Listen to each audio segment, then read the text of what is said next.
नमस्कार, आप देख रहे हैं उज्ज्वल भारत न्यूज और मैं हूं खुशबू। हम आपके लिए लेकर आए हैं उज्ज्वल भारत न्यूज के खास प्रोग्राम एडिटर्स टॉक, जिसमें हमारे editor in chief Ravi Tunna हमारे अलग अलग पर्सनालिटी से अलग अलग मुद्दों पर बात करते हैं। हमारे इस कार्यक्रम को दर्शकों द्वारा काफी देखा और सराहा जा रहा है। आज के इस एडिटर्स टॉक के हमारे मेहमान हैं जाने माने चार्टर्ड अकाउंटेंट राधेश्याम शर्मा, जिनसे हमारे editor in chief Ravi Tunna बात करेंगे इंडियन इकोनॉमिक के विषय पर। तो आइए देखें एडिटर्स टॉक।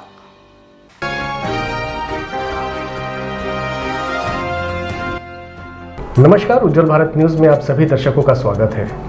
दोस्तों, जैसा कि आप जानते हैं कि ये हमारा स्पेशल प्रोग्राम एडिटर्स टॉक है और इस एडिटर टॉक में हम आपको अलग अलग समस्याओं के ऊपर, अलग अलग सब्जेक्ट के ऊपर और अलग अलग विषयों के ऊपर हम एक्सपर्टीज़ को बुला के आपसे बात करवाते हैं और आपके अंदर जो प्रश्न है उस चीज़ को का समाधान जो है यहाँ हमारे एक्सपर्ट आपको बताते हैं। तो आज के इस एडिटर्स टॉक में हमारे मेहमान हैं श्री राधेश्याम शर्मा जी, जो कि chartered accountant ICWA MBA Mumbai से हैं और ये जो एक्सपर्ट कहे जाते हैं, क्योंकि इसके पहले हमने लॉकडाउन के समय अपने चैनल के माध्यम से एडिटर टॉक में आपको इनसे बात कराया था, खास करके MSME के विषय में, क्योंकि जो पैकेज सरकार ने आपको दिया था इस पूरे देश के लिए प्रधानमंत्री जी के द्वारा जो घोषणा की गई थी, तो उसमें MSME सेक्टर एक विशेष महत्वपूर्ण था, जिसके लिए हमने हमारे राधेश्याम शर्मा जी से आपको रूबरू करवाया था और उसके विषय में MSME के विषय में इन्होंने डिटेल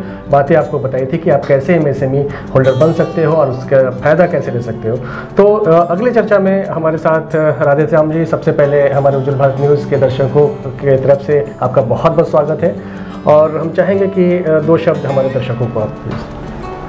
बहुत बहुत धन्यवाद। पहले तो मैं आपके उज्ज्वल भारत चैनल को बहुत बहुत धन्यवाद देना चाहता हूं कि आज मेरे को ये मौका दिया गया है कि मैं मेरे जो एक्सपर्टीज़ हैं मैं आप लोगों के बीच में शेयर करूं, जो मैंने और स्पेशली जो मेरी इकोनॉमी और MSME एडवाइजरी सर्विसेज हैं जिसके पे मेरी फोटे है एक्सपर्टाइज का, तो उसके लिए आपने ये मतलब इस चैनल के थ्रू लोगों को बताने के लिए आज मेरे को बुलाया है, तो उसके लिए मैं बहुत बहुत धन्यवाद देता हूँ।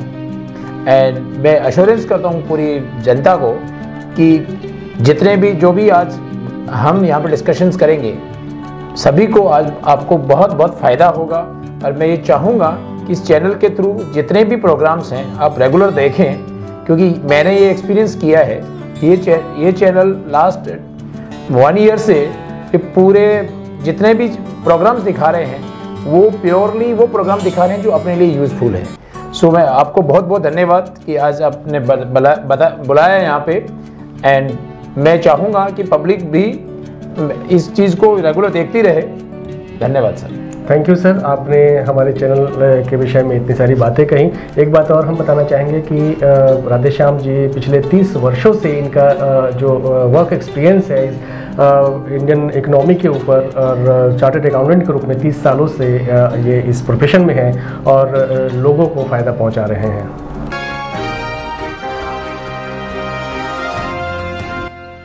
चलिए सर, एक बार फिर से उज्ज्वल भारत न्यूज़ के स्पेशल प्रोग्राम एडिटर्स टॉक में आपका स्वागत है और अब हम शुरू करते हैं बातों का सिलसिला।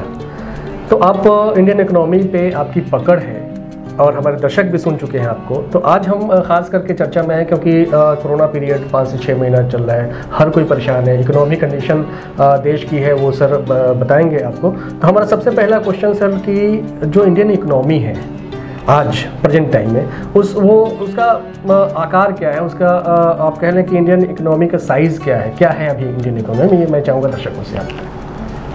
ये जब ये आपने ये बहुत अच्छा सवाल पूछा है कि साइज ऑफ इंडियन इकोनॉमी क्या है।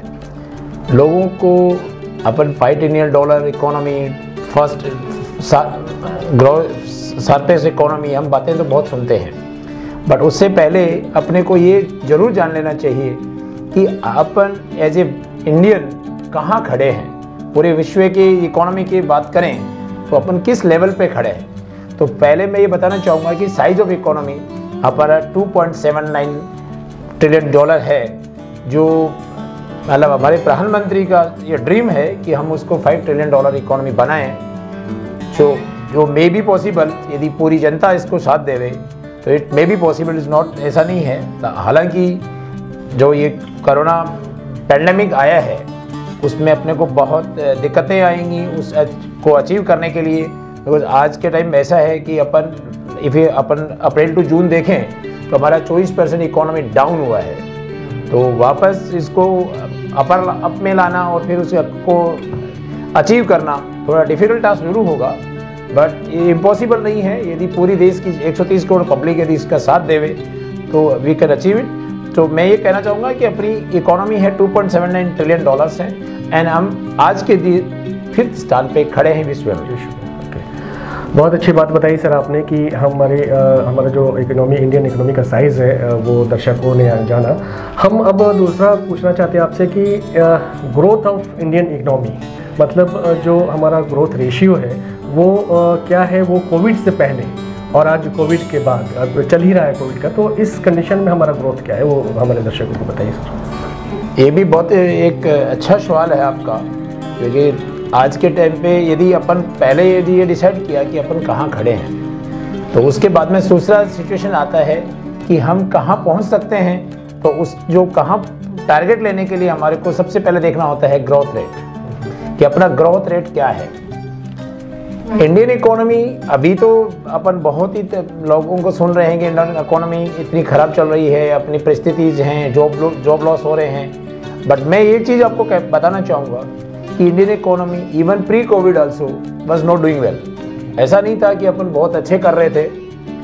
रीजन कुछ भी हो सकते हैं उसके, रीजन अपन आज के टाइम पे इतना डिटेल नहीं डिस्कस कर पाएंगे कि उसके क्या रीजंस थे कि अपन पहले भी ग्रोथ रेट में नीचे आते जा रहे थे, बट अपना ग्रोथ रेट पहले भी बहुत अच्छा नहीं था। यदि अपन बात करें कि 1920 जिसमें कोरोना खाली 7 या 8 दिन था, तो 1920 की बात करें तो भी अपना ग्रोथ रेट 4.70 था, which was even the lowest in last 9 to 10 years.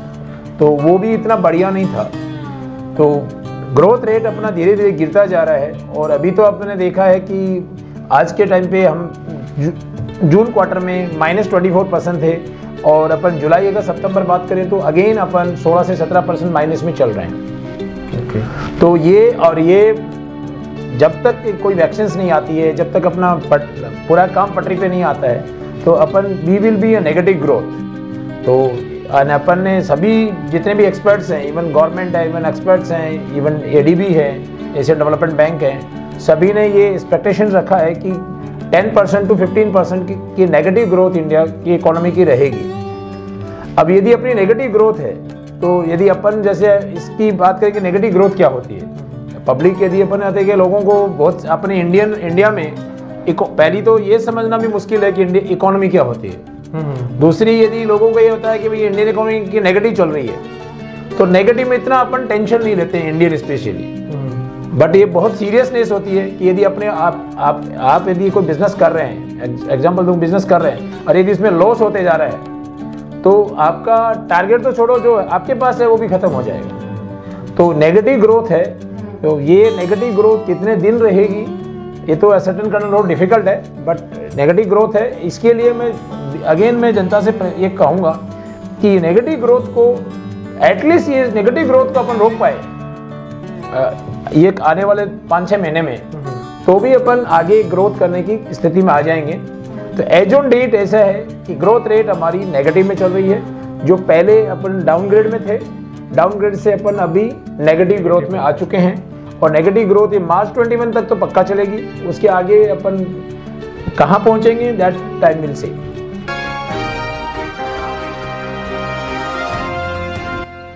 तो सुना आपने कि हमारे राधेश्याम शर्मा जी ने कितनी अच्छी बात बताई और जो एक्चुअल कंडीशन है, जो ग्रोथ है, उसके विषय में प्रकाश डाला इन्होंने कि अभी हम नेगेटिव में जा रहे हैं, इंडियन इकोनॉमी ग्रोथ जो कह लो। सर हम एक चीज़ और कहना चाहेंगे कि और आपने बात भी की, what is the effect of Covid in the Indian economy. मैं चाहूँगा दर्शकों को ज़रा बताइए कि अभी क्या इम्पैक्ट पड़ा है उसका।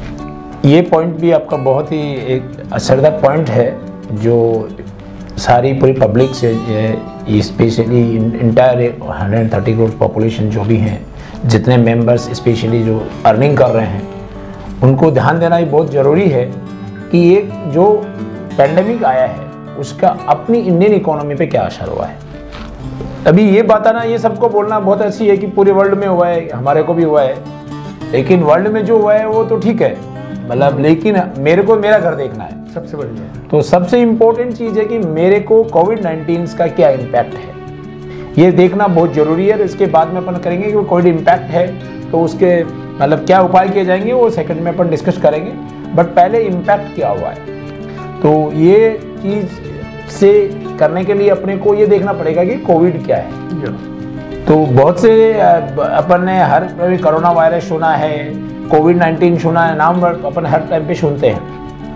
ये एक वायरस है जो फॉरेन से आया था, इंडियन में यहाँ पे ग्रोथ नहीं, ये इंडियन में कोई पैदा नहीं हुआ है, पर फॉरेन से आया था, चाहे वो चाइना से आया हो या दूसरी कंट्री से आया हो, अपने लिए फॉरेन से आया था।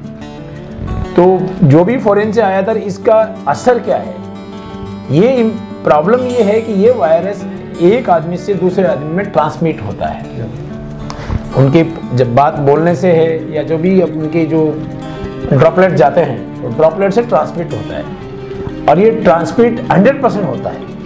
मतलब देयर इज नो वे कि भाई यदि दो आदमी मिलेंगे यदि एक को कोविड है और दोनों ने साथ में यदि एक दूरी नहीं रखा तो कोई चांस नहीं है कि 100% ट्रांसमिट होगा।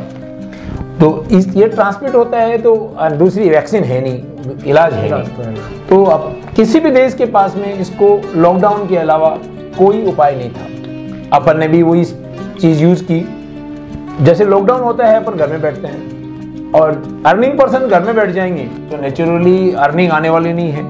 और जो इंडिया की सिचुएशन से आज स्पेशली इंडिया की अपन बात करें तो 55% पॉपुलेशन ऐसी है जो अपनी कमाई का 80% खर्चा पहनने और खाने में करते हैं। तो नेचुरली आदमी को ये दो चीज़ आदमी अवॉइड भी नहीं कर सकता। ठीक है, पहनने के लिए बाहर के कपड़े थोड़े अवॉइड कर सकता है, बट इनर वियर से या घर के कपड़े हैं वो भी अवॉइड नहीं कर सकता। खाने का कोई सवाल ही नहीं है, क्योंकि भी हम तो कोई रीच खाना खाते भी नहीं है, इतना कॉस्टली खाना खाते भी नहीं है, तो खाने का कंपलसरी है। तो हमारा क्या है, स्पेंडिंग कंटिन्यू है और अर्निंग पे रोक लग गया है।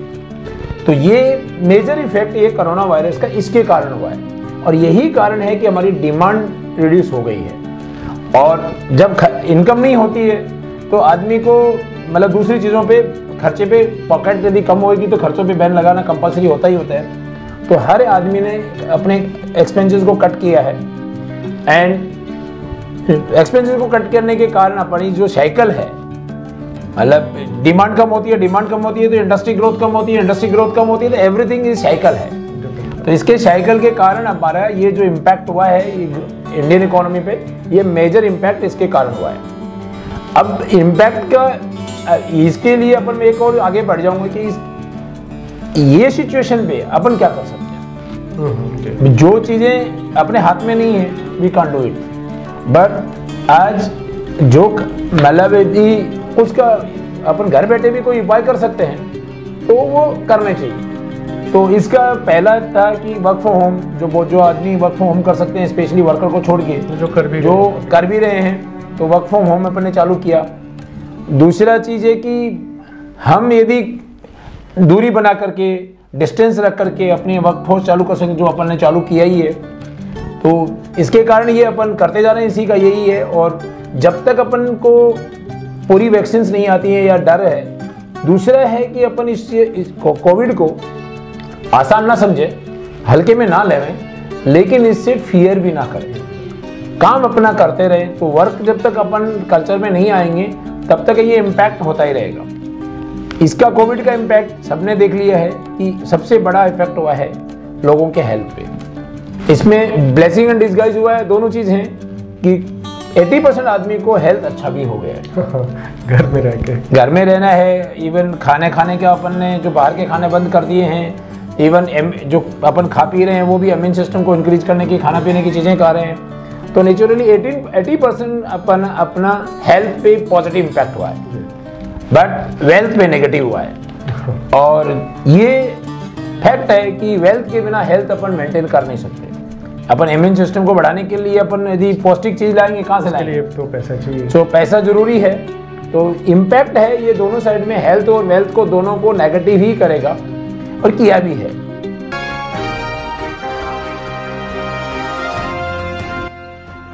सर हमारा आपसे एक अगला सवाल है कि what is the advantage and disadvantage जो है कोविड का, उसके विषय में हमारे दर्शकों को बताइए। सर बहुत ही अच्छी एक पॉइंट अच्छा लिया कि आपने ये पॉइंट लिया है एडवांटेज एंड डिसएडवांटेज। तो डिसएडवांटेजेस तो आपको सबके हम मुँह से सुनेंगे कि डिसएडवांटेज तो यदि कोई बीमारी है तो उसका डिसएडवांटेज तो 100% होता है। सबसे इम्पोर्टेंट अपन करेंगे कि एडवांटेज क्या है। अभी देखा जाएगा तो यदि कोई बीमारी है उसकी अपन बोलेंगे एडवांटेज है तो थोड़ा बहुत सरप्राइजिंग चीज़ लगेगा लोगों को, बट रियली कोई भी चीज़ होती है उसके हर एक चीज़ का एडवांटेज और डिसएडवांटेजेस होते हैं। सो वी विल टॉक कि कोविड का एडवांटेजेस इंडियन इकोनॉमी पे क्या है। सबसे पहला एडवांटेजेस इंडियन इकोनॉमी पे हुआ है कि आज के टाइम पे पूरे वर्ल्ड का चाइना के ऊपर विश्वास गिरना। ओके, ये सबसे बड़ा जो हुआ है, रीजन कुछ भी हो बट चाइना पे यदि विश्वास गिरेगा तो चाइना और इंडिया मिलकर के वर्ल्ड का 53% पॉपुलेशन कवर करते हैं। क्या बात। सो यदि उसके एक बड़ी कंट्री पे यदि फेथ निकलता है तो नेचुरली दूसरी बड़ी कंट्री है वो इंडिया है। चाहे मैन्युफैक्चरिंग हब बने, चाहे अपने एम्प्लॉयमेंट में बने, चाहे वो दूसरे कोई भी सेक्टर्स में आए, बट उसका मेजर इम्पैक्ट है वो इंडिया के ऊपर ही आएगा। तो जब एक पे फेथ कम होता है तो दूसरे पे फेथ बढ़ेगा, तो वो फेथ बढ़ा है वो एक इंडिया के लिए एडवांटेजेस है। दूसरा एडवांटेजेस जो ऊपर ही अपन ने बातें की इम्पैक्ट के टाइम पे कि अपन को कोविड आने से के बाद थोड़ा हेल्थ कॉन्शियस हो गए हैं जो पहले नहीं थे। 50% आदमी मेरे जैसे हैं जो कभी ज़िंदगी में वॉक नहीं करते थे, तो घर में बैठ के मानो या कैसे भी मानो वॉकिंग बराबर चालू किया, एक्सरसाइज बराबर चालू किया। इवन खाने पीने का जो इम्यून सिस्टम के आइटम्स हैं, या अपन हल्दी का पानी ले लो या गर्म पानी ले लो, जो अच्छी चीज़ें हैं, नींबू है, विटामिन की दवा, जो विटामिन युक्त जितने भी ग्रेन्स हैं वो अपन ने यूज करना चालू किया। तो नेचुरली ये करेंगे अपना हेल्थ अच्छा रहेगा।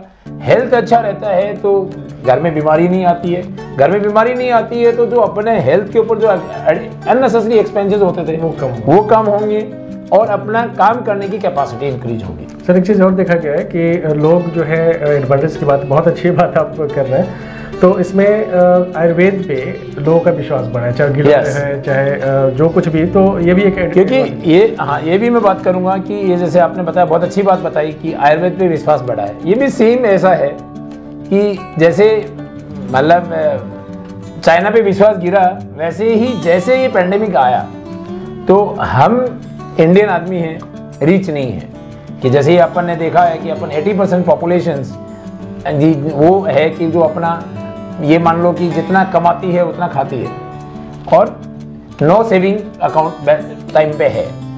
तो उनको यदि कोविड में कारण कोई बीमार हो जाए या हॉस्पिटल चला जाए और बड़े बड़े ये जो आज एलोपैथिक की बड़े एक्सपेंसेस के हों, तो वो लोगों को ज़्यादा ना हो, इसलिए अपन ने ध्यान दिया कि उससे बेटर क्या है। और नेचुरली ये फैक्ट है, टाइम उसके अंदर टाइम लगता है, लेकिन एलोपैथिक से आयुर्वेदिक ऑलवेज इज बेटर। तो लोगों का ये विश्वास वहाँ पे ट्रांसफ़र हुआ, अपन ने वो यूज करना चालू किया। और जब यूज करते हैं तभी ये रियल मालूम पड़ता है टेस्ट एंड ट्राई करके कि इम्पैक्ट किसका कितना है। तो ये लोगों ने यूज़ किया तो मालूम भी पड़ा कि ayurvedic is better than even allopathic. So ये रीज़न था कि अपने को ये हुआ। अभी दो अपन ने ये एडवांटेज लिए। तीसरे एडवांटेजेस जो अपने यहाँ पे ये हुआ है जो इंडिया के लिए और या मतलब पब्लिक के लिए भी, कि ये मैं ट्रूथ बात करूँगा, अपना चैनल जो ट्रूथ दिखाता है इसलिए मैं ट्रूथ बात करूँगा कि कोविड के पहले मतलब लोगों में सोशल वर्ड जो था, सोशल पे लोग मतलब कोई ध्यान भी नहीं था किसी का, और ये भी नहीं मालूम था कि किसी परिस्थिति में कौन क्या काम आता है। कोविड के टाइम पे अपन ने ये एक्सपीरियंस किया कि हम जब भी रियल तकलीफ पे आते हैं तो न पैसा काम आता है, न नेबर काम आता है, न रिलेटिव काम आते हैं। तो उस समय हमने एक चीज़, बहुत अच्छी चीज़ अपन ने करना चालू किया है, that is a self development. कि आज जो अपन पहले सेल्फ डेवलपमेंट में ध्यान नहीं था, अपन पूरे ये सोचते थे कि मैं मेरे जितने भी रिलेटिव्स हैं, जितने भी मेरे एम्प्लॉयज़ हैं, जितने मेरा नेबर हैं, सबको साथ में लूँ मैं और सबके लिए जीऊँ। ये कोशिश थी पहले, लेकिन अभी एक चीज़ हमने बढ़िया अपन ने की है कि पहले मैं खड़ा हूँ और उसके बाद में मैं ये यहाँ पे जाऊँगा। तो सेल्फ डेवलपमेंट होने के लिए एवरीवन सेल्फ डेवलपमेंट के लिए सोचा है, तो नेचुरली यदि आप भी सेल्फ डेवलपमेंट के, मैं भी सोचूंगा, पूरी पब्लिक से सोचेगी, तो सबका डेवलपमेंट भी सबका होगा। तो ये एक एडवांटेजेस भी इसमें हुआ है। चौथा एडवांटेजेस है देश के लिए जो मैन्युफैक्चरिंग हब बनना, कि आज के टाइम पे जब भी वर्ल्ड में लॉकडाउन रहा तो जो कॉस्ट वहाँ पे पड़ती है, नेचुरली वहाँ अपने एम्प्लॉयज़ हैं या अपनी यहाँ पे कॉस्टिंग है वो कम हो गई, 100% कम है, एक्सेप्ट मतलब बांग्लादेश और 2-3 जगह को छोड़ दें तो अपना मतलब कॉस्ट ऑफ मैन्युफैक्चरिंग है वो सबसे लोवेस्ट है। तो इसके कारण अपन ये मैन्युफैक्चरिंग हब बनने के चांसेस हैं। सर्विस इंडस्ट्री जिसमें जो अपन नीचे बात करेंगे, जैसे पिलर्स ऑफ द इकोनॉमी होती है, तो एक मेजर पिलर होता है। और सर्विस इंडस्ट्री में भी ये बहुत अच्छी चीज़ हुई है कोरोना वायरस के टाइम पे, कि जो अपने ब्रेन एंड ड्रेन पहले कोई भी रीजन से इंडिया के अंदर नहीं थे, बाहर ज़्यादा जाते थे, वो बच्चे भी और वो वहाँ से वापस भी आ रहे हैं, और वो नए बच्चे भी अभी कम जाने की सोच रहे हैं टेक्निकली साउंड। हाँ, सो भी आज के टाइम पे हम जो नॉलेज साउंड जिसको बोलते थे, नॉलेज साउंड बनने जा रहे हैं, तो वो भी एक एडवांटेजेस हुआ है। अभी ये बीमारी ने एडवांटेजेस किया, ये ठीक है नहीं होना चाहिए था, बट ये एडवांटेजेस हैं।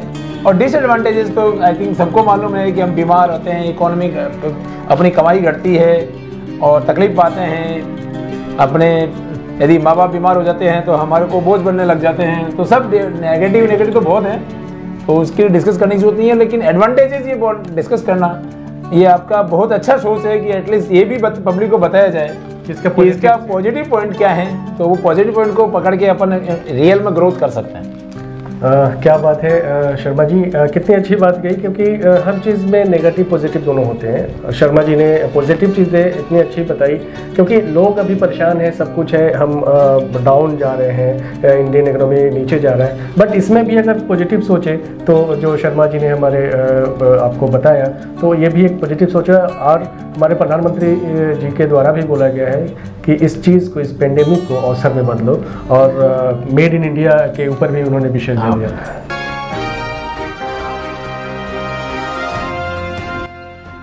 बहुत ही कह लो कि जो चर्चा का विषय है, टॉपिक है, वो हर किसी को जानने लायक है और आपको अच्छा भी लग रहा होगा। सर, हम अगले क्वेश्चन पे आते हैं कि what is the pillars of Indian economy, आप बताइए।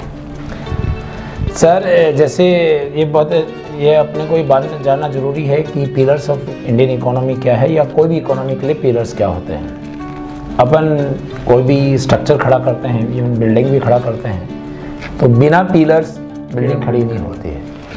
सेम चीज़, बिना पिलर्स इंडियन इकोनॉमी या कोई कंट्री की इकोनॉमी खड़ी नहीं हो सकती है। सो अपन इसके अंदर पिलर्स कौन कौन से सेक्टर्स हैं। So we will start with the agriculture. First pillar है इंडिया का, जो सबसे मजबूत पिलर है, वो है एग्रीकल्चर। एग्रीकल्चर सेक्टर है जो इंडियन इकोनॉमी में अच्छा कंट्रीब्यूट भी करता है, इवन जॉब में फर्स्ट है, हाईएस्ट जॉब क्रिएशन उसमें होते हैं। और इवन जब भी अपन बात करें कि जीडीपी में, तो भी थर्ड है। तो बहुत अच्छा मतलब कंट्रीब्यूट करता है पिलर्स।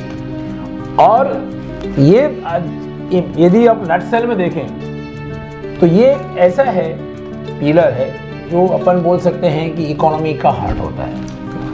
हार्ट के बिना कितना भी ये चल लो, ये चल नहीं सकता है। तो ये सबसे बड़ा पिलर है। और मोस्ट इम्पॉर्टेंट थिंग जो अब की बार हुआ है, we will thanks to God, कि ये जो पैंडेमिक आया उसमें जिसने साथ दिया, यदि ऐसे बोलें जिसने साथ दिया, वो सबसे बड़ा साथ था एग्रीकल्चर सेक्टर्स, इवन फार्मर और एग्रीकल्चर सेक्टर्स। तो ये मतलब एक ऐसा जगह रहा जहाँ पे लॉकडाउन का असर इवन 0.1% भी नहीं पड़ा।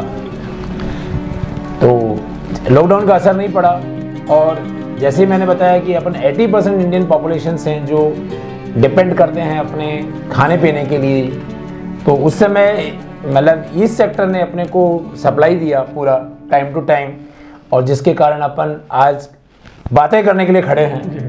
अदरवाइज यदि ये पेंडेमिक आ जाए, ये सेक्टर अपने को सपोर्ट ना करे, तो अपन आज हो सकता था कि 6 महीने खड़े भी नहीं हो सकते थे। तो सबसे बड़ा पिलर है। और दूसरा, गोल्ड ने भी बहुत अच्छा किया है। देखा जाएगा तो आज के टाइम पे जो क्रॉप है, मैंने 1989 में क्रॉप देखी थी, उसके बाद में सबसे बड़ी क्रॉप अब की बार है। तो जैसे ये बात अपन स्पेशली इंडियन के जहन में रहती है कि जब भगवान तकलीफ देता है तो रास्ता भी वही दिखाता है। तो ये चीज़ 100% प्रूव हुआ है कि इतनी बाढ़ आने के बाद में, इतने मतलब पेंडेमिक के, अपने कोरोना वायरस के इतने केसेस गांव-गांव में पहुंचने के बाद भी अपनी फसल बहुत अच्छी है। और ये ही इंडियन इकोनॉमी को बड़ा सा सपोर्ट देगी। जो क्रॉप अभी हार्वेस्टिंग चालू है, और वो हार्वेस्टिंग पूरा होगा तो अपने को मालूम पड़ेगा कि अब की बार the first contributor in GDP will be the agriculture.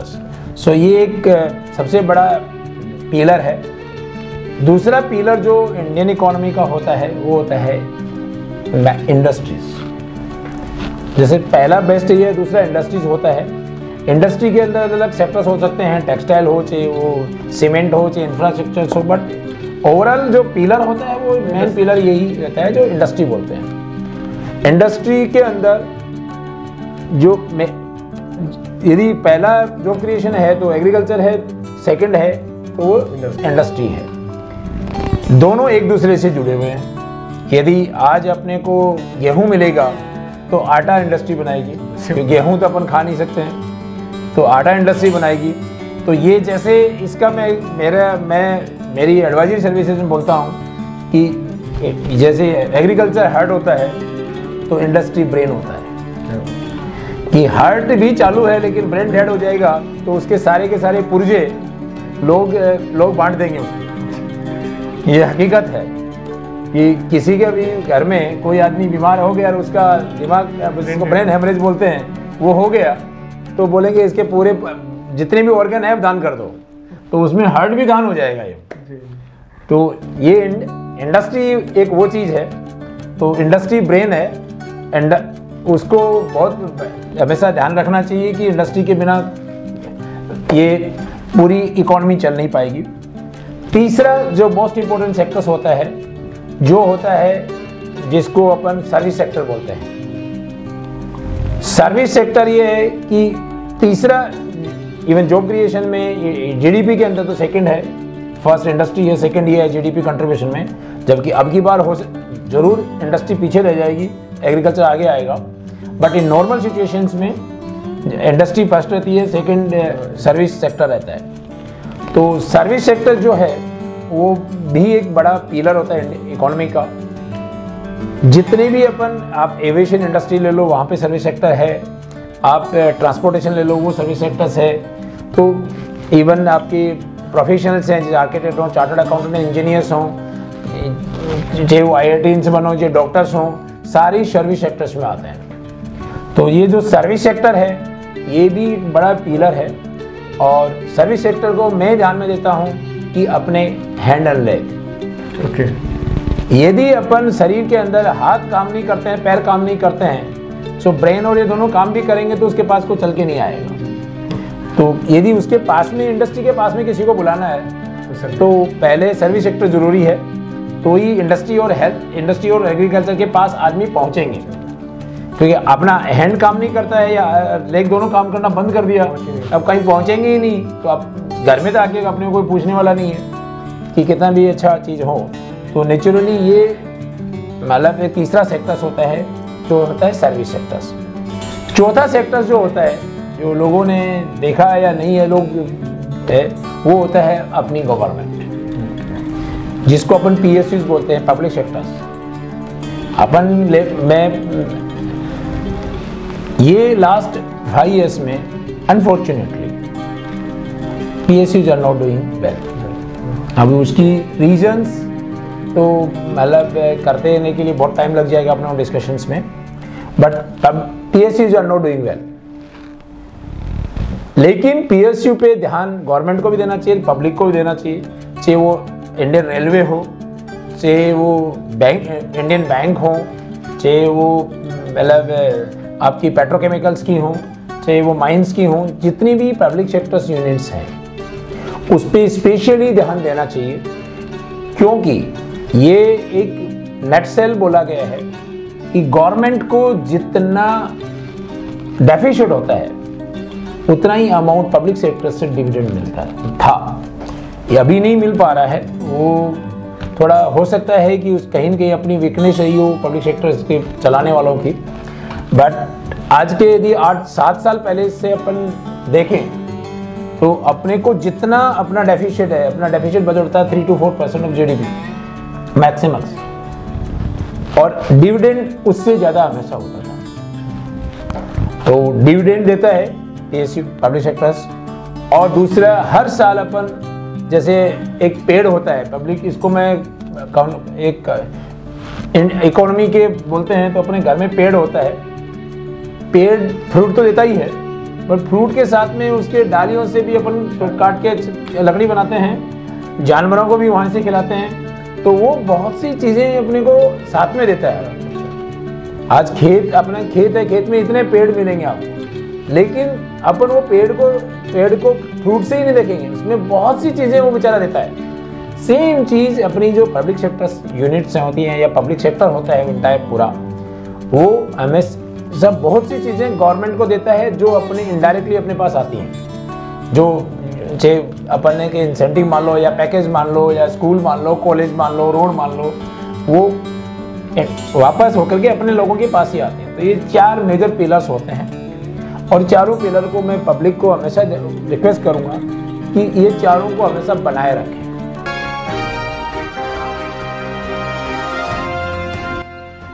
Sir, हमारा अगला सवाल है कि what is the government initiative for the Indian economy? Government ने इस इंडियन इकोनॉमी को मजबूत करने के लिए क्या क्या कर रहा है? सर, ये भी बहुत अच्छी चीज़ है। यदि अपन बीमार हो जाते हैं तो सबसे पहला अपना ये रहता है कि अपन वो बीमारी को शरीर से निकालने के लिए क्या कर रहे हैं। तो पेंडेमिक में भी एक बीमारी है जो अपने पास पहुंच गई है, वो अपना बैड लक था कि फॉरेन से आ गई है अपने पास, और अभी तो ऐसा हाल हो गया है कि वो हर जगह फैल गई है। जैसे शरीर में कोई बीमारी आ जाती है तो पूरे शरीर में फैल जाती है, तो फैल जाती है। लेकिन अब अपन किसी के भी घर में अपन खुद भी बीमार हो जाते हैं तो बैठे तो नहीं रहते अपन, तो नेचुरली अपन उसको उपाय करते हैं।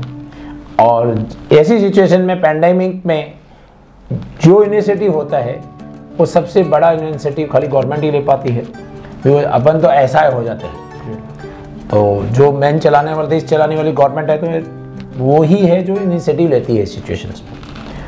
तो इनिशिएटिव्स उन्होंने लिए हैं, बहुत से इनिशिएटिव्स लिए हैं। I will start with this. सबसे पहला इनिशिएटिव गवर्नमेंट का था जो लॉकडाउन था। ये इसकी बहस बहुत हो सकती है कि लॉकडाउन टाइमली नहीं किया, प्लान वे में नहीं किया, बट यदि कोई बीमारी होती है तो उसका इलाज जो होता है तो वो डॉक्टर डिसाइड करता है कि ये इलाज है तो वो करना ही पड़ेगा, तो करना ही पड़ेगा। तो उसके साइड इफ़ेक्ट हो सकते हैं कि और भी साइड इफ़ेक्ट भी हों, लेकिन साइड इफ़ेक्ट होते हुए भी अपने को इलाज करवाना पड़ता है, डॉक्टर को करना पड़ता है। तो इस जगह हमारी गवर्नमेंट डॉक्टर थी तो उन्होंने लॉकडाउन किया।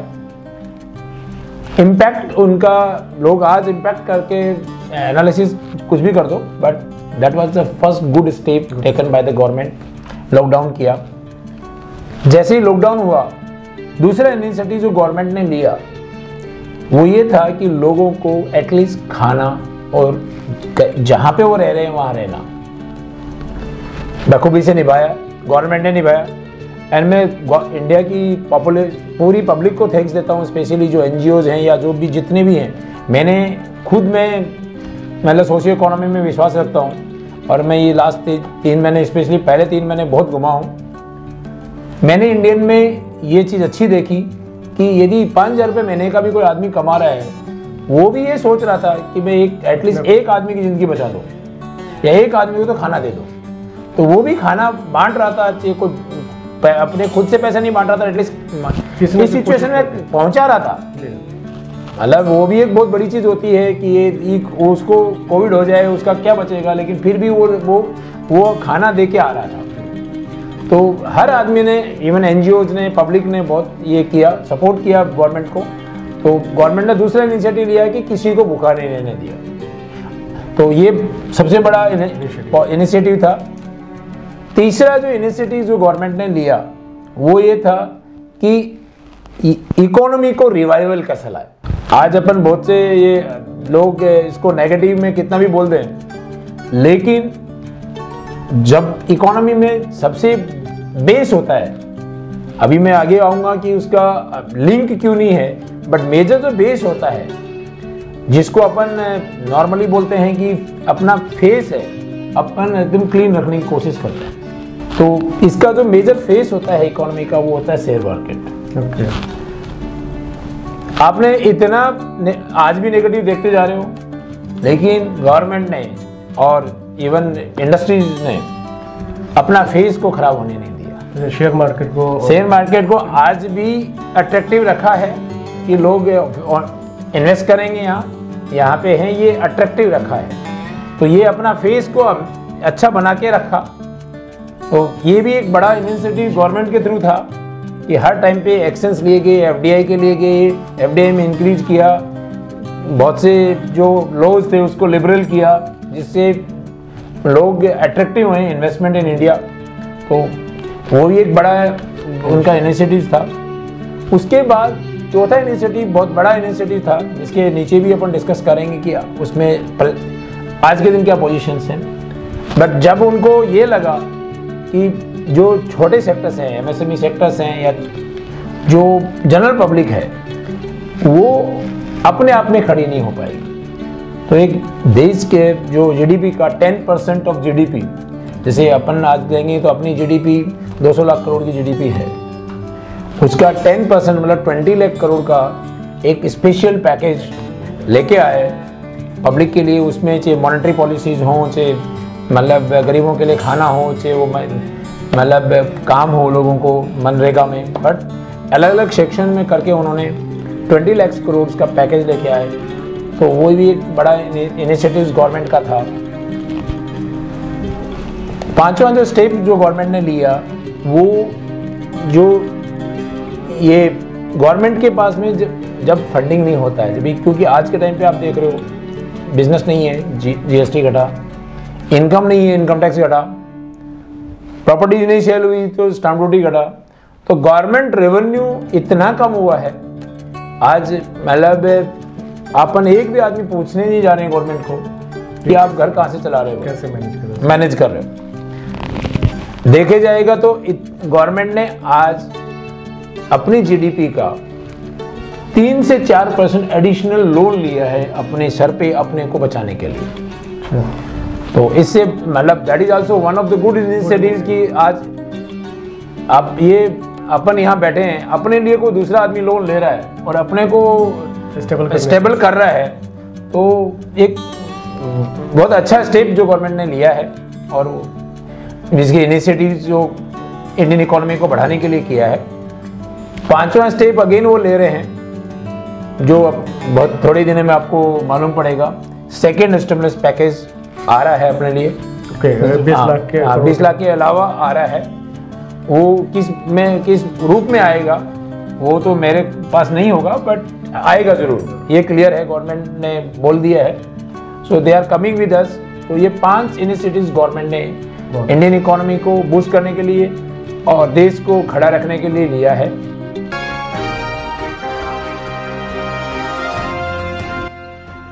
सुना आपने कि जो इनिशिएटिव्स हैं इस कोविड पीरियड में गवर्नमेंट क्या क्या ले रही है, क्योंकि लोग क्वेश्चन बहुत करते हैं कि आखिर सरकार हमारे लिए क्या कर रही है, कि ये जो पेंडेमिक चल रहा है उससे हमको क्या फ़ायदा हो रहा है। 20 लाख करोड़ दिए गवर्नमेंट ने, तो आपने डिवाइड करके शर्मा जी ने आपको बताया कि गवर्नमेंट क्या क्या इनिशिएटिव ले रही है, जो आप शायद किसी को पता भी नहीं रहे, लेकिन हकीकत में गवर्नमेंट ले रही है इनिशिएटिव। अब हम बात करते हैं सर कि आपने पैकेज की बात की कि इनिशिएटिव लिया गवर्नमेंट ने, और जीडीपी का 10% यानी कि 20 लाख करोड़ का पैकेज की घोषणा हमारे प्रधानमंत्री ने इस देश के लिए किया। तो अभी का जो स्टेटस है, क्योंकि बहुत सारे लोगों के मन में क्वेश्चन है कि पैकेज की तो घोषणा हुई, लेकिन वो है तो है कहाँ। तो मैं चाहूँगा कि इन पॉइंट पे आप हमारे दर्शकों को कुछ बोलिए। अभी अपन, ये बहुत अच्छा आपका सवाल है, और ये मेरे पास भी कमेंट्स भी आते रहते हैं और क्वेश्चन भी आते रहते हैं when we are doing the business advisory services. तो उसमें ये जानना बहुत ज़रूरी है सभी के लिए कि ये 20 लाख करोड़ क्या था। sure. अपन 20 लाख करोड़ का पैसा कहाँ गया, तो उसके लिए जनरल पब्लिक को बेचारी को ये भी नहीं मालूम है कि 20 लाख करोड़ में कंपोजिशन क्या है। तो अब चीज़ के लिए देखने जब भी अपन इसमें जाएं तो अपने को पीछे जाना है कि 20 लाख करोड़ क्यों आया। जब पेंडेमिक आता है तो लोगों की सबसे ज़्यादा ये होती है बिजनेस में, स्पेशली बिजनेसमैन के लिए, कि हमारे पास में पैसा कहाँ से आएगा, धंधा चलाने के लिए पैसा कहाँ से आएगा। मैं यदि बिजनेस कर रहा हूँ तो मेरा जो जहाँ से पैसा आना है वो देगा नहीं, मेरे वर्कर को सैलरी देनी है, मेरे को इलेक्ट्रिसिटी का पेमेंट करना है, मेरे को जितने बाकी खर्चे हो ही रहे हैं, मेरे खुद के घर के खर्चे हो ही रहे हैं, एम्प्लॉयज़ की सैलरी देनी है यदि बुलाऊंगा तो ये सारे एक्सपेंसेस मेरे जा रहे हैं, और मैं पैसा कहाँ से लाऊं। ये एक बड़ा क्वेश्चन था। दूसरा, ऐसा कोई चीज़ नहीं हुआ है ये पेंडेमिक में एक्सेप्ट माइनर हेल्थ लॉस, कि किसी को फाइनेंशियली नुकसान ऐसा हो गया हो, एक्सेप्ट खाना पीना ये छोड़ दो, नौकरी का पैसा नहीं मिला वो छोड़ दो, बट जैसे अपन अर्थ क्यों होता है तो उसमें तो बहुत, तो अर्थ क्यों क्या होता है, अपना पूरा घर चला जाता है, बिल्डिंग के फायर होती है, अपना घर चला जाता है, अपने कपड़े चले जाते हैं, अपनी चीजें चली जाती हैं, तो अपना मेजर फाइनेंशियल लॉस हो जाता है।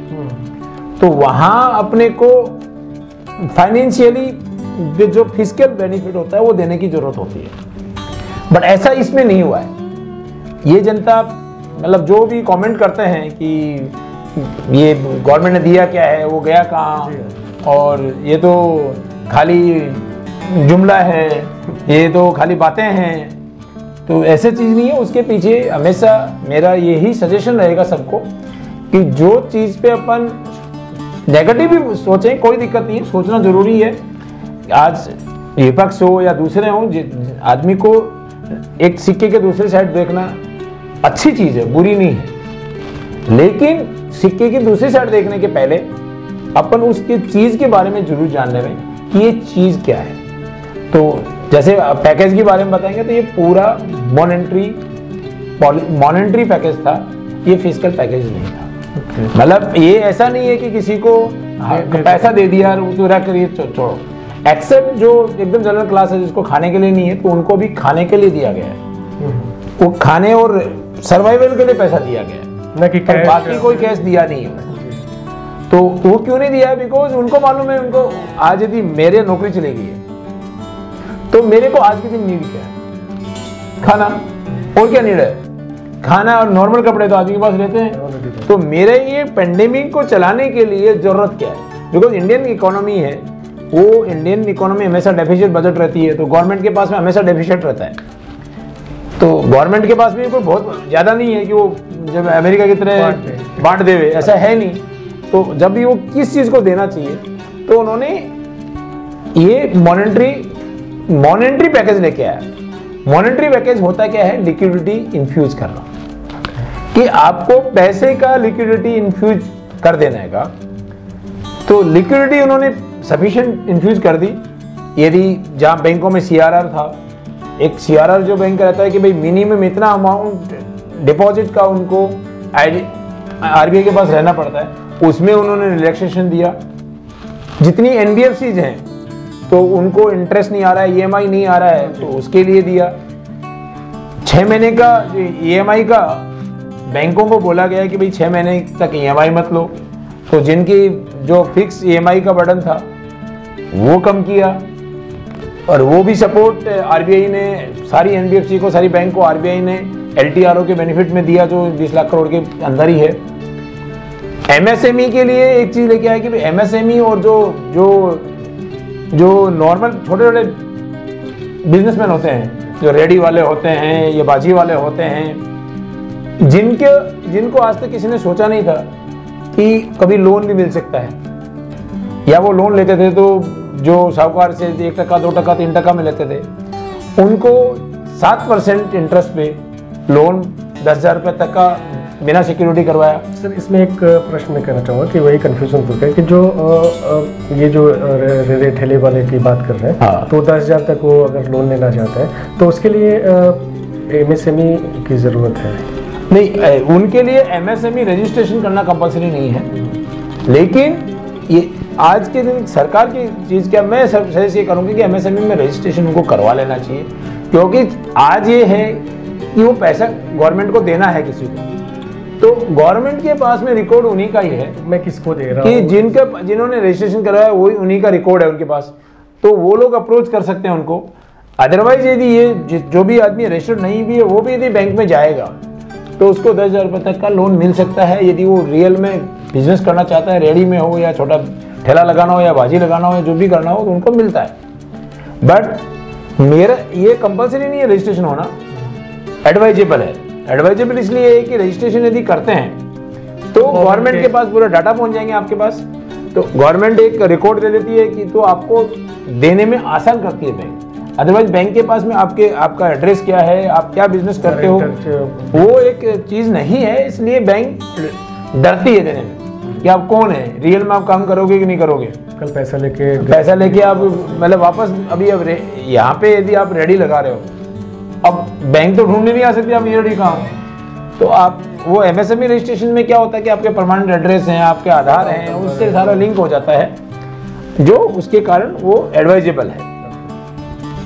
तीसरा जो उन्होंने चौथा दिया था 3 लाख करोड़ जो MSME के लिए जो बिना कोलेट्रल लोन दिया था, तो वो भी एक बड़ा था, तो वो इनिशिएटिव था। अब ये अपने आते हैं कि इसकी स्टेटस क्या है।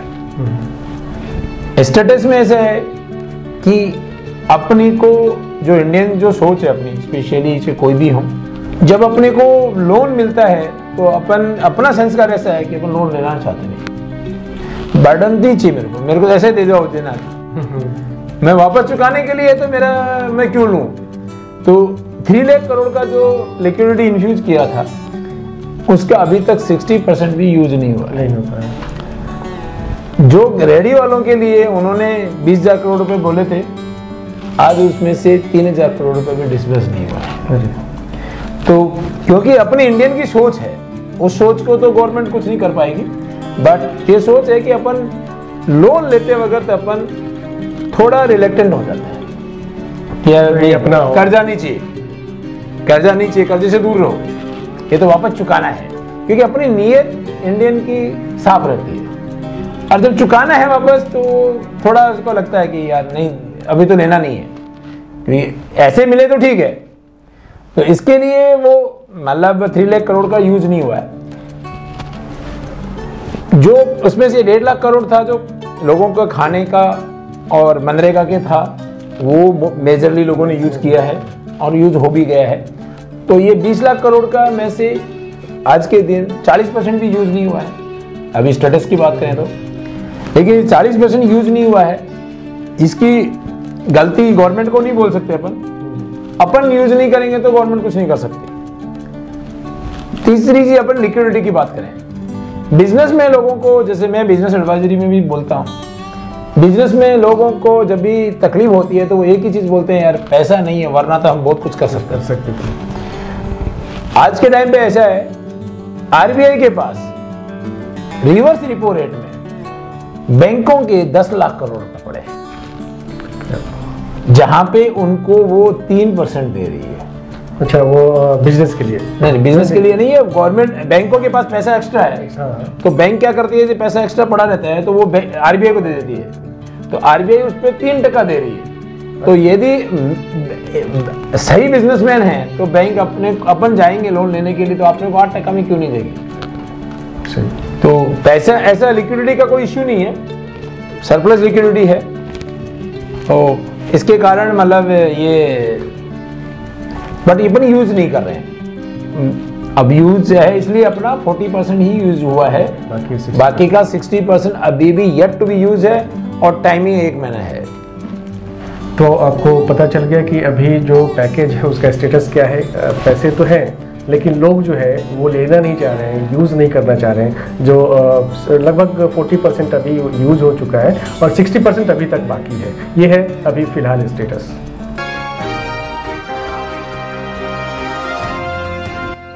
सर, अब आपसे अगला सवाल है कि अभी जो है कॉर्पोरेट वर्सेज जनरल पब्लिक का जो आप कह लीजिए, ये दोनों का स्टेटस क्या है? गैप।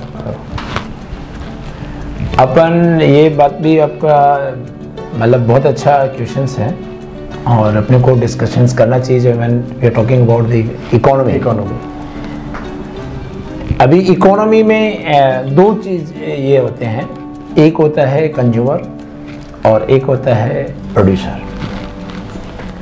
तो जब अपन ये 2 बातें करते हैं कि कॉर्पोरेट वर्सेस पब्लिक, तो ये चीज़ अपने को बहुत से अपन ने अपोजिशन टाइम पे कोई भी गवर्नमेंट कहीं पे भी हो, जब अपोजिशन में बैठी होती है गवर्नमेंट, तो ये हमेशा बोला जाता है कि कॉर्पोरेट को बेनिफिट दे रहे हैं, कॉर्पोरेट की गवर्नमेंट की गवर्नमेंट है या कॉर्पोरेट को बेनिफिट दे रहे हैं या सर्टेन क्लास ऑफ पब्लिक के लिए बेनिफिट जा रहा है और किसी को नहीं जा रहा है। लेकिन ये मतलब मीथ है, I'll say that it myth है, और ये मिसअंडरस्टैंडिंग खत्म होनी चाहिए पब्लिक के दिमाग में कि जनरल पब्लिक क्या है और कॉर्पोरेट क्या है। तो इसको जानने के लिए बेस्ट है, जो कॉर्पोरेट्स हैं वो आज के दिन प्रोड्यूसर्स हैं, जनरल पब्लिक है वो कंज्यूमर्स है। यदि मेरे को दंत मंजन करना है तो मेरे को कोलगेट लाना होगा, और यदि कोई कोलगेट को सपोर्ट नहीं करेगा, कोलगेट की जगह दूसरा भी हो सकता है, बट एक कॉर्पोरेट एग्जांपल बता रहा हूं कि कोलगेट को कोई सपोर्ट नहीं करेगा तो मैं दंत मंजन कहां से करूंगा? जनरल पब्लिक कहां से करेगी? वी कैन नॉट मतलब मैन्युफैक्चर आवर ओन। अपनी वो ताकत नहीं है कि जनरल पब्लिक की वो खुद घर में बना लेंगे। आज यदि मेरे को मतलब फिल्म देखनी है तो यदि मूवी वाले को यदि बेनिफिट नहीं देगा तो पब्लिक को एंटरटेन करना है, फिल्म देखना है तो कहाँ देखेगी? तो ये अपने को सोचना है कि वो जो कॉर्पोरेट है वो प्रोड्यूसर है, और प्रोड्यूसर को सपोर्ट करना directly supporting to the consumers. आज इलेक्ट्रिसिटी अपन यूज करते हैं, यदि वो इलेक्ट्रिसिटी प्रोड्यूसर को बेनिफिट ना देंगे या उनको सपोर्ट ना देंगे, वो लोग नहीं खड़े रहेंगे, तो आज ये लाइट में खड़े रहेंगे, अपन अंधेरे में रहना पड़ेगा। क्योंकि आप ये पावर सेक्टर तो आप एक पब्लिक तो बना नहीं सकती, इसको तो बनाने के लिए अडानी, अंबानी या टाटा वही चाहिए जिसका लोग भाई आज जहाँ पे बड़ा सेक्टर है वही चाहिए। तो ये सेक्टर को यदि बेनिफिट दे रहा है गवर्नमेंट, तो वो इसलिए दे रहा है कि वो डायरेक्ट बेनिफिट कंज्यूमर को है। बिकॉज ये यदि सही रेट पे प्रोड्यूस करेंगे तो पब्लिक के लिए भी रेट में मिलेगी, यदि ये ज़्यादा प्रोड्यूस करेंगे तो आप लोग को टाइमली बिजली मिलेगी। जो गांव-गांव में बिजली जा रही है, हर जगह बिजली मिल रही है, उसका मेजर ये है कि अपन कॉर्पोरेट को सपोर्ट कर रहे हैं। तो ये सोचना कि ये सर्टेन क्लास ऑफ पीपल के लिए सपोर्ट है, नहीं सोचना चाहिए, बिकॉज वो डायरेक्ट अपने लिए ही है। इसके लिए मैं जब भी मेरी बिजनेस एडवाइजरी में होता है तो मैं सब एम्प्लॉयज़ को मैं हमेशा मेरा ये बिजनेस एडवाइजरी में गाइडेंस करता हूँ कि आप जहाँ काम कर रहे हो हमेशा आप ये सोच के करो कि जो हमारी पुरानी थिंकिंग थी कि ये मेरी रियल में ये थाली है जहाँ से मेरे को खाना मिल रहा है, तो वो यदि सोच लिया तो आप आराम से आप मेहनत भी अच्छा करोगे और इस कंपनी को खड़ा करने में सहयोग करोगे, और वो सही बढ़ेगी तो नेचुरली आप उसी के अंदर हो। आप जिस बोट में बैठे हो, यदि उस बोट का यदि बोट में यदि आपने सपोर्ट कर दिया सेलिंग के अंदर, तो आप जल्दी पहुंचोगे, तो आप भी जल्दी पहुंचोगे ना भाई। एक बोट है जो 4 दिन की बजाय 3 दिन में पहुंच जाती है, तो यदि जो आदमी हेल्प कर रहा है वो भी तो 3 दिन में पहुंचेगा, तो फायदा उसको भी होगा। तो ये सोचना कि ये जनरल पब्लिक का फायदा नहीं है, ये 100% जनरल पब्लिक का फायदा है। अब दूसरी चीज आएगी कि अपना ये डिफरेंसेस क्या है, गैप क्या है। मैं जनरल पब्लिक को एक ही चीज बोलूंगा कि अपना देश का ये, मैं तो बोलूंगा बैड लक है कि अपना 3% पॉपुलेशन ओनली कॉर्पोरेट है, ओनली 3%, और 97% अपना कंज्यूमर है। तो आप देखो कि 3% यदि आदमी कमा रहे हैं खाली, या बड़ा काम कर पा रहे हैं, कॉर्पोरेट में बड़ा काम कर पा रहे हैं। मैं इतनी पब्लिक से करूंगा कि यदि अपन सब लग के ये 3% को 10% बनाते हैं, तो फिर हम देश को 5 ट्रिलियन इकोनॉमी बनने में कोई नहीं रोक पाएगा। सुना आपने कितना सही बात, और जो लोगों के जानने के लिए कि हर किसी के मन में होता है कि जो भी गवर्नमेंट होती है, वो किसी भी पार्टी का हो चाहे सरकार हो, लोगों का हमेशा आरोप रहता है कि ये कॉर्पोरेट के हाथों सरकार बिक गई है, फ़ायदा कॉर्पोरेट को दे रही है, जनरल आम आदमी को नहीं दे रही है। लेकिन इसके पीछे का वजह क्या है कि जब वो चीज़ें कॉर्पोरेट जगत हमारे ज़रूरत की चीज़ों को वही बनाते हैं, जैसे हमारे राधेश्याम शर्मा जी ने बोला कि ये बिजली इलेक्ट्रिसिटी है, वो एक कंपनी अडानी दे रही है, चाहे कोई भी टाटा हो चाहे वो दे रही है, तो उसको अगर गवर्नमेंट सपोर्ट नहीं करेगी तो बिजली बना नहीं पाएंगे। जब बिजली बना नहीं पाएंगे तो फिर हम अंधेरे में रहने के आदी हो जाएंगे। तो ये है स्टेटस की कॉर्पोरेट और जो जनरल पब्लिक है, दोनों के बीच में स्टेटस क्या है, दोनों का अपना स्टेटस क्या है।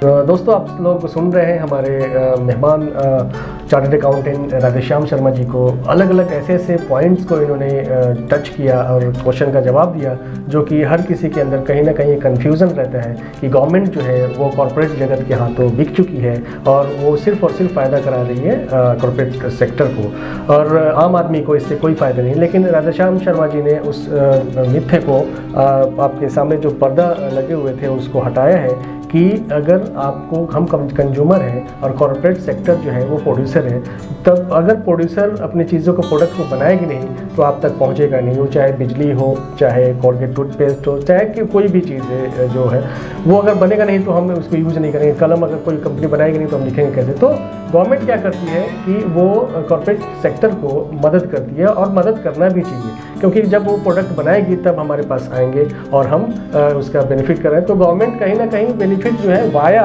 कॉर्पोरेट टू द कंज्यूमर हमें प्रॉफिट पहुंचाती है। और एक और सर ने बहुत अच्छी जानकारी दी है कि ओनली 3% ऑफ आवर पॉपुलेशन, 3% ही कॉर्पोरेट सेक्टर है, बाकी 97% हम जैसे लोग कंज्यूमर हैं। तो अगर इसमें हम सब में मिल के और कॉर्पोरेट जगत को साथ दे के अगर हम 10% कर लिए तो जो एक भारत सरकार की सोच है जो इकोनॉमी को बढ़ाने में $5 ट्रिलियन हो सकते हैं। बहुत अच्छा चर्चा रहा सर जी।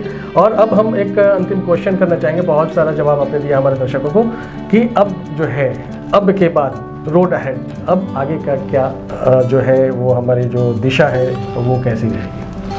ये मैं तो सबसे पहले तो आपको धन्यवाद देना चाहता हूँ कि सर ये आपका चैनल मतलब बहुत पुराना नहीं होगा, लेकिन जो पॉइंट आप जो आज लेके आए हैं, मतलब I am proud of on you कि these type of the questions जो मेरे मतलब इकोनॉमी में मैंने देखे हैं कि आज तक मैंने बाकी चैनलों पे नहीं देखे हैं। और अब तो लास्ट 10 डेज से या 1 महीने से तो मैं ये देखते जा रहा हूँ कि सुशांत का क्या हुआ या ड्रग्स का क्या हुआ, तो यही ज़्यादा देख रहे हैं। जबकि ये जो पॉइंट आप लेके आए हैं, जितने पॉइंट जो क्वेश्चंस आपने पूछे हैं, तो मेरे को तो आज ये लग रहा है कि आप ज़्यादा इकोनॉमी एक्सपर्ट हैं मेरे से ज़्यादा। Thank you. बट बहुत बहुत धन्यवाद है कि आप इतने डीप क्वेश्चंस आपने सर्च किए और मेरे को उस पर बोलने का मौका दिया। हो सकता है मैं पूरा ढंग से नहीं बोल पाया हूँ, बट फिर भी जो जितना मेरा एक्सपीरियंस है मैंने शेयर किया। अभी नाउ द लास्ट पॉइंट आपका जो आप ले रहे हैं कि रोड अहेड, रोड अहेड में क्या है कि अपन आगे कहाँ जाने वाले, कहाँ, आज इकोनॉमी के बारे में बात करें तो आगे क्या, जैसे अपन ने किसी ने सोचा कि भाई आज अपन ने 2 BHK का घर ले लिया, अब घर तो ले लिया, इसके बाद क्या करना है, घर में फर्नीचर करवाना है, घर में रहना है, किचन बनानी है, फिर किसका रूम कहाँ होना है, आगे क्या करना है, बच्चों की शादी करनी है, जो अपन पूरी चीज़ सोचते हैं। तो सेम चीज़ अपन इकोनॉमी को आगे क्या करने वाले हैं हाथ से, वो अपने को रोड अहेड में देखना है। और जब अपन रोड अहेड का मतलब प्लानिंग करना है, जब प्लान करेंगे, जब अपन टारगेट करेंगे तो ही अपन अचीव कर पाएंगे।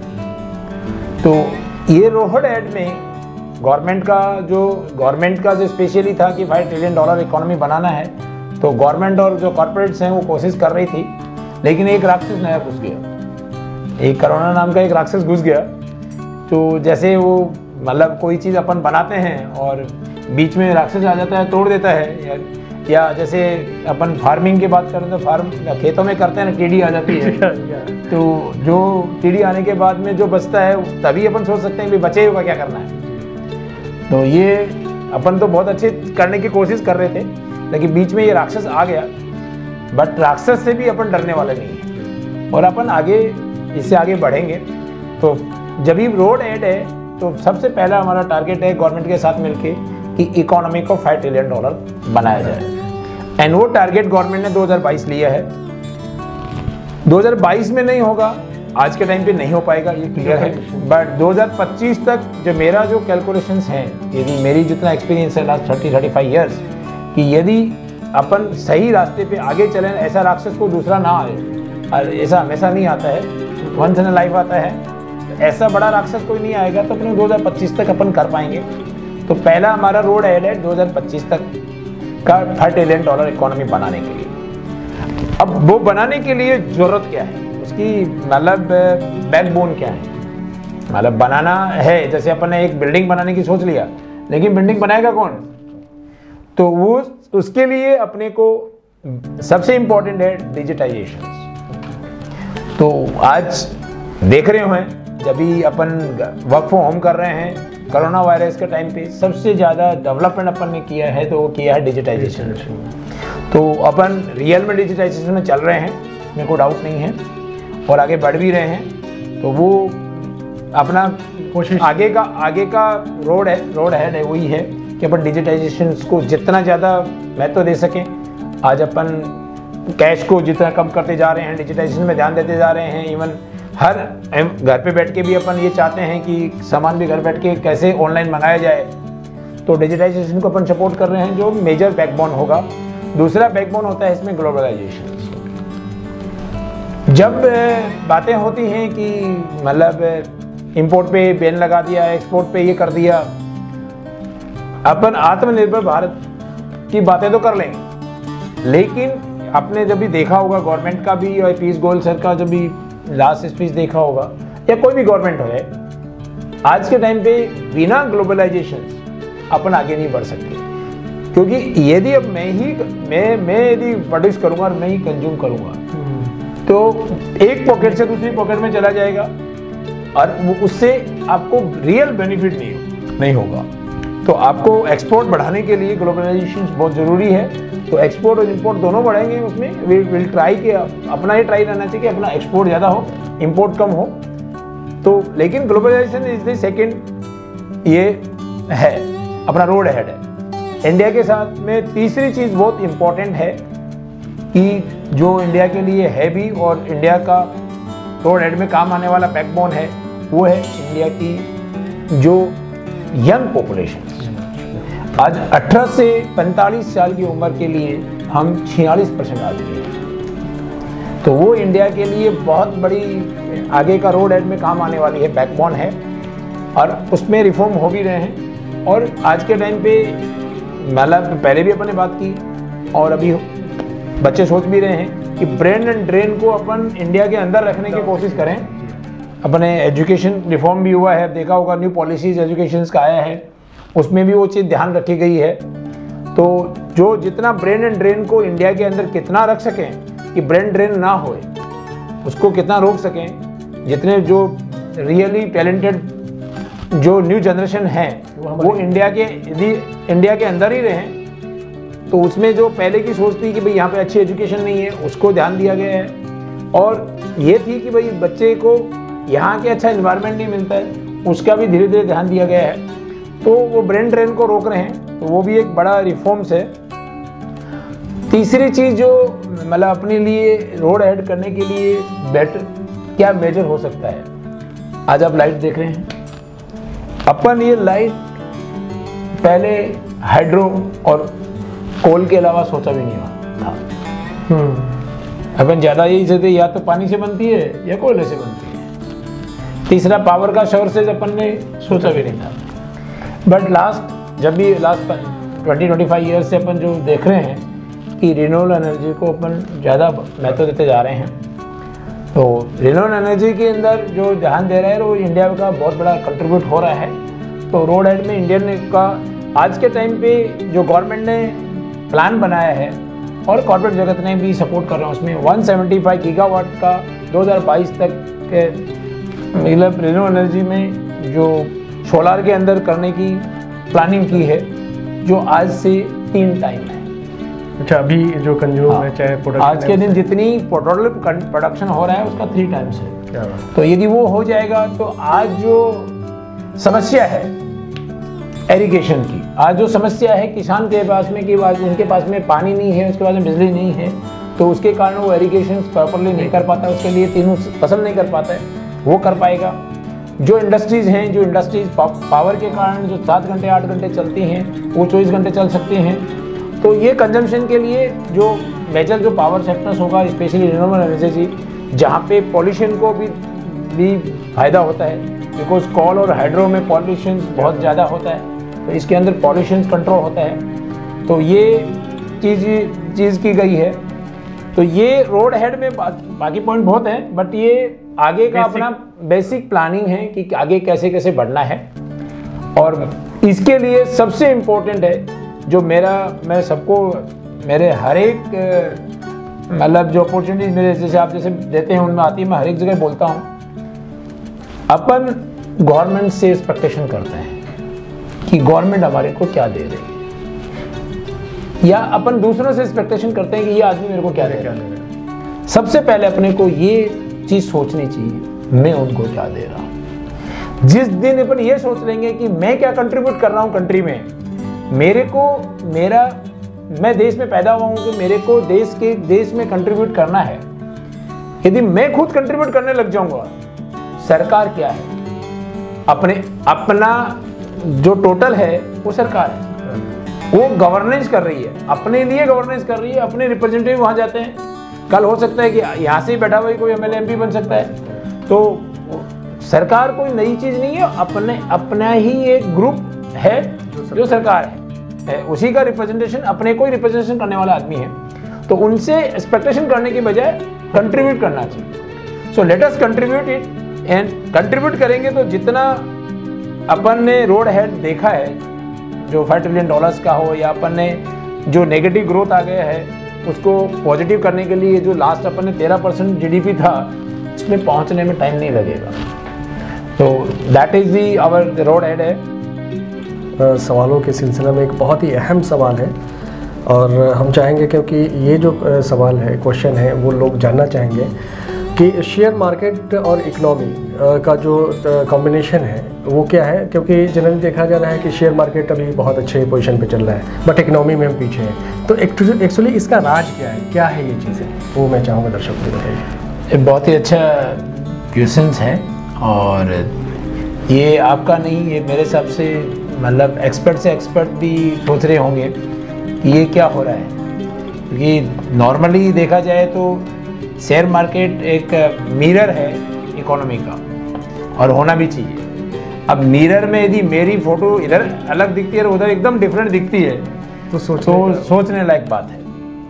तो ये बात आपके नहीं है, मतलब मेरे हिसाब से 90% पब्लिक ये भी कन्फ्यूजन होगी कि ये मिरर में उल्टा कैसे दिखाई दे रहा है।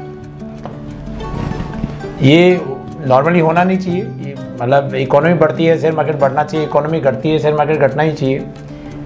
क्योंकि शेयर मार्केट को अपन बोलते हैं तो वहाँ पे कुछ रेशियोज चलते हैं जिसको अपन dividend ratios, price to earning ratios, EPS जिसको अर्निंग EPS बोलते हैं, अर्निंग पर शेयर रेशियोज हैं। ये पूरी अपनी इकोनॉमी में कंपनी की, कोई भी कंपनी का फंडामेंटल जिसको बोलते हैं कि कितना कमा रहा है और कमाने के बाद में उसकी प्राइस कितनी रहनी चाहिए और उसकी ग्रोथ कितनी है। अभी यहाँ ऐसा हो रहा है, डिग्रोथ हो रही है लेकिन प्राइस बढ़ रहा है। अब इसमें दो चीज़ से होती है कि नॉर्मली ये कब होना चाहिए जहाँ पे ये अपने को कि शेयर मार्केट फ्यूचर डिस्काउंट करता है, तो जहाँ पे फ्यूचर बहुत अच्छा हो तहाँ पे होना चाहिए। लेकिन आज के दिन वो भी अच्छा नहीं है, क्योंकि रीजन देखा जाएगा तो जो मार्च में जो शेयर प्राइसिंग थी उससे अब 2 गुना या 3 गुना प्राइसिंग में पहुंच गए हैं और उस कंपनी की सेल भी घट गया है और उसका प्रॉफिट भी घट नहीं, लॉस में आ गई है। फिर भी वो प्राइस 2 गुना 3 गुना हो रहा है। आगे भी इतनी कोई बहुत ज़्यादा नेक्स्ट 1 और 2 ईयर्स में तो कोई बहुत ज़्यादा एक्सपेक्टेशन अपने को करनी नहीं चाहिए इकोनॉमी में। ये जैसे मैंने आपको पहले भी बताया कि यदि अपन डिग्रोथ से ग्रोथ में भी चालू कर दें तो भी अपने लिए बहुत बड़ी चीज़ है। तो ऐसा कोई मिरेकल नहीं होने वाला है इकोनॉमी में, फिर भी ये शेयर मार्केट क्यों बढ़ते जा रहा है। तो ये चीज़ जब मेरे भी दिमाग में आई थी और मैं भी इसमें थोड़ा इन्वेस्टिगेशन किया, क्योंकि हम जो इकोनॉमी वाले हैं तो उनको तो ज़्यादा ये कीड़ा रहता है कि यार ये क्या हो रहा है। ये एनालिसिस करने में मेरा एनालिसिस है कि यहाँ पे अभी जब कोरोना के टाइम पे, इस पैंडेमिक के टाइम पे जब डिमांड घट गया है, लोगों का बिजनेस नहीं है, किसी के जॉब नहीं है, घर में बैठे हैं, तो हर आदमी शेयर में ट्रेडिंग करने लग गया है। ओके, छोटा मोटा इन्वेस्टमेंट भी करने के यार, इन्वेस्टमेंट से ज़्यादा ट्रेडिंग करने लग गया है। तो जब इतने नंबर से यदि शेयर मार्केट में घुसेंगे और हर आदमी शेयर बाइंग करेगा तो नेचुरली प्राइस बढ़ेगी। उसमें भी जब जनरल पब्लिक मार्केट में जाती है तो वो ये नहीं देख पाती है कि ये कंपनी का फंडामेंटल क्या है, ये कंपनी का टेक्निकल क्या है। वो तो एक ही चीज़ देखता है कि ग्रेशिम बढ़ गया तो अल्ट्राटेक भी बढ़ जाएगा, मतलब तो वो अल्ट्राटेक का शेयर ले लेता है। आपने अल्ट्राटेक ले लिया, मैंने रेमको सीमेंट ले लिया, किसी ने ACC ले लिया, तो सब सीमेंट सेक्टर बढ़ गया। तो ये जो चीज़ होती जा रही है ये है अननेसेसरी इन्वेस्टमेंट्स। जो पैसा रियल इकोनॉमी के डेवलपमेंट में जाना चाहिए वो शेयर मार्केट में जा रहा है। उसका शेयर मार्केट में जाने के बाद में वापस भी लोग शेयर मार्केट में ही ट्रेडिंग कर रहे हैं। वो भी आपने बेचा तो आपके पास पैसा आया, आप भी वो बिजनेस में नहीं लगा रहे हो, वापस आप भी दूसरे शेयर में या किसी शेयर में ही लगा रहे हो। तो ये जो कोरिलेशंस है, जो मिरर होना चाहिए इकोनॉमी का, जो शेयर मार्केट, वो एकदम डिफरेंट हो गया है ये डाइवर्जन होने के कारण। और ये डाइवर्जन इंडियन इकोनॉमी के लिए अच्छा नहीं है और जो आदमी ट्रेडिंग कर रहे हैं उनके लिए भी अच्छा नहीं है, to the extent my knowledge इतने सालों में। और इस पे मैं खाली इतने ही जनरल पब्लिक को दूंगा, स्पेशली जो छोटे बिजनेसमैन हैं जो इस मार्केट में टर्न आउट है because of their slow in demand, उनको मैं इतना ही बोलूँगा कि ये चीज़ें कभी मत सोचो। ये आपका बिजनेस है, यदि आप रिलायंस के शेयर से रिलायंस कमा करके, रिलायंस यदि आपको उसका खुद का शेयर रख करके, खुद का रखने के बाद में आपको प्रॉफिट कर सकती है, तो आपका अगर बिजनेस क्यों नहीं कर सकता। तो आप अपने बिजनेस में ध्यान दीजिए, उसमें मेहनत कीजिए। टाइम में भी ए फैक्टर कि आज नहीं बेनिफिट होगा, लेकिन in the futures that will give you the growth. Otherwise क्या होगा, यदि ये पैसा वहाँ चला गया, आपने अर्निंग कर लिया और वापस यदि आपने बिजनेस में लेके आ गए तो भी आपका जो ये जो लेजीनेस है, ये जो आपका जो माइंड डाइवर्जन है, वो आपको बिजनेस में तकलीफ देगा। Because you have already diverted business, ऐसी जगह डाइवर्ट कर लिया जहाँ पे न मेहनत है और न आपका रियल ब्रेन यूज हो रहा है। तो ये दोनों ही चीज़ यूज नहीं हो रही है, लेकिन हो सकता है कि timing you may be earning it, but future में आपको अपने बिजनेस में तकलीफ देगा। इसलिए मैं उन बिजनेसमैन और या जो भी जिनका जॉब चला गया है या जो घर में बैठे हैं, वो अपने खुद के कैपेबिलिटी वाले जॉब में ध्यान दें बजाय इस ये ट्रेडिंग में। तो ये चीज़ वापस सही हो जाएगी तो ये आपका वापस कोरिलेशन जो है इंडियन इकोनॉमी का, ये जो शेयर मार्केट है मिरर है, ये फंडामेंटल है, ये बना रहेगा। मैं इतना ही ये चीज़ पे बोलूँगा। क्या बात है सर, आपने बहुत अच्छी बातें कही। इस जो शेयर मार्केट वर्सेस इकोनॉमी का जो रियल पिक्चर है कि क्यों शेयर मार्केट में कीमतें बढ़ रही हैं, लेकिन हकीकत में देखा जाए तो लॉसेज जो है वो कंपनियों के हैं, क्योंकि इसकी वजह यही है कि लोग जो है वो जब लॉकडाउन हुआ तो वो फ्री हो गए, उनके बिजनेस ठप हो गए, वो जॉब नहीं करने जा रहे हैं, तो वो एक छोटा सा आसान सा रास्ता चुन लिया, वो शेयर मार्केट ट्रेडिंग करना। कहते हैं ना कि जो रास्ता आसानी से मिल जाए, जो मंजिल आसानी से मिलने की राह देखते कि ये मुझे आसानी से मिलने वाली मंजिल जो है वो लंबा नहीं चलता है। अगर कुछ करना है तो उसके लिए वेट एंड वॉच और थोड़ा सा दिमाग की ज़रूरत होती है, सोचने की ज़रूरत होती है। और हमारे chartered accountant expert Radheshyam Sharma ji ने बहुत आप लोगों से रिक्वेस्ट भी किया है कि आप अपने बिजनेस पे, अपना जो प्रोडक्ट है, आप अपना जो बिजनेस है, आप अपना काम उस पर ध्यान दीजिए, ताकि वो जो है वो आपका भी ग्रोथ करेगा, साथ साथ देश की इकोनॉमी जो है उसका भी स्तर जो है वो बढ़ेगा।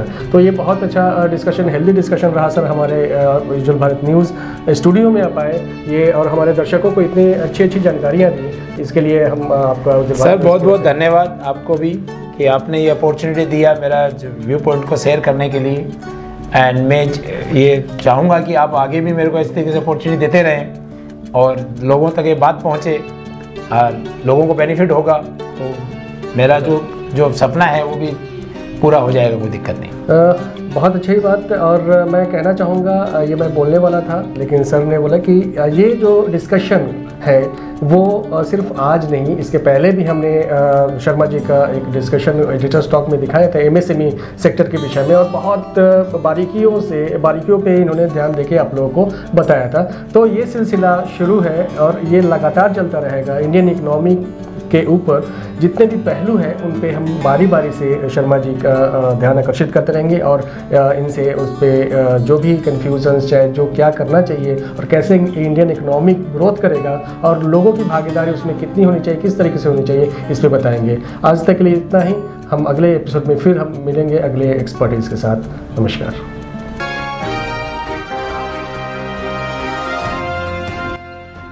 अभी के लिए बस इतना ही। ताज़ा तरीन खबरों को जानने और देखने के लिए आप हमारे उज्ज्वल भारत न्यूज के यूट्यूब चैनल को लाइक, शेयर एंड सब्सक्राइब जरूर कीजिए और अपने कमेंट्स हमारे चैनल के कमेंट्स बॉक्स में जरूर साझा करें। दीजिए इजाजत, नमस्कार।